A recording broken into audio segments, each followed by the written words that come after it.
Maonyesho haya yanalenga kujenga jukwaa la wadau kutoa mchango wa pato la taifa ya zaidi ya 58% na wachangiaji wa 10% kutoka katika sekta ya madini. Maonyesho haya yamekuwa yakifanyika kila mwaka toka 2018 hadi hivi sasa. Lengo kuu la maonyesho haya ni kufungamanisha sekta mbalimbali za madini barani Afrika ifikapo 2035.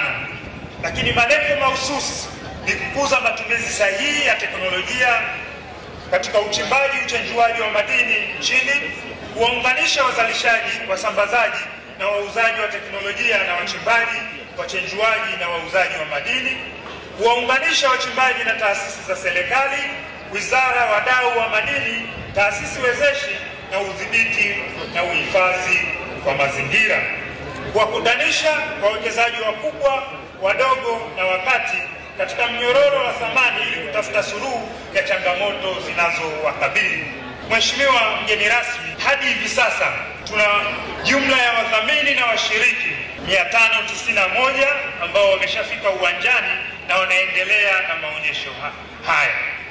Mheshimiwa Waziri Mkuu, maonyesho yetu haya yamejieleza vizuri kwa kauli mbiu ambayo kila mmoja ameeleza vizuri katika taarifa ya utangulizi. Na kauli mbiu yetu inaelezea ukuaji wa sekta ya madini ni matokeo ya matumizi ya teknolojia sahihi na utawala bora. Mheshimiwa Waziri Mkuu, ukiangalia katika kipindi cha uongozi wa Dr. Samia Suluhu Hassan, miaka 4 na sasa tunaelekea mwaka wa 5, sekta ya madini, Mheshimiwa Waziri Mkuu, imekuwa kwa kiwango kikubwa kuliko kipindi kingine katika nchi yetu. Katika uzalishaji, katika upande wa leseni, mwaka 2021 peke yake leseni zilizotolewa zilikuwa 900.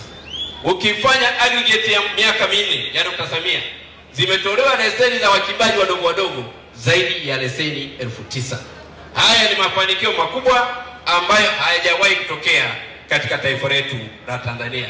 Ukienda Mheshimiwa Waziri Mkuu, kwa wachimbaji wadogo, uzalishaji wa dhahabu katika kipindi cha miaka 4, wachimbaji wadogo wameweza kuzalisha zaidi ya tani 22.5. Kwa lugha nyingine sawa sawa na kilo 22,500. Ukienda kwa migodi mikubwa kama Geita Gold Mine, katika kipindi cha miaka 4 ambayo tunaenda mwaka wa 5, Geita Gold Mine peke yake wameweza kuzalisha kilo 74,000. Kipekee Mheshimiwa Waziri Mkuu, tunaomba utufikishie shukrani zetu za dhati kwa Dr. Samia Suluhu Hassan kwa uwezeshaji mkubwa ambao ameweza kuiwezesha nchi yetu na hususan katika mkoa wetu wa Geita. Kwa kipindi cha miaka 8 tangu kuanza kwa maonyesho haya, maonyesho haya yameleta mafanikio makubwa yaliyowezesha maendeleo ya sekta ya madini na taifa kwa ujumla, ikiwemo maeneo yafuatayo. La kwanza, sekta ya madini imejenga uelewa na mshikamano kati ya wadau wakubwa na wadogo wa sekta hii, jambo lilopunguza migongano na kuongeza mshikamano wa kiuchumi. Wachimbaji wote waliojishughulisha na uchimbaji wameweza kushuhudia manufaa wanayopata kwa shughuli ya uchimbaji. Maonyesho haya yamekuwa kichocheo cha kuzalisha ajira. Sasa hivi tumeshazalisha ajira zaidi ya 35,000 za vijana na wanawake kupitia uchimbaji, biashara, usafirishaji na huduma za malazi. Hii ni hatua kubwa ya maendeleo tuliyopata katika nchi yetu.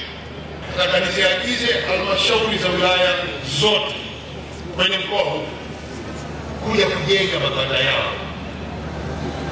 Tumieni CSR,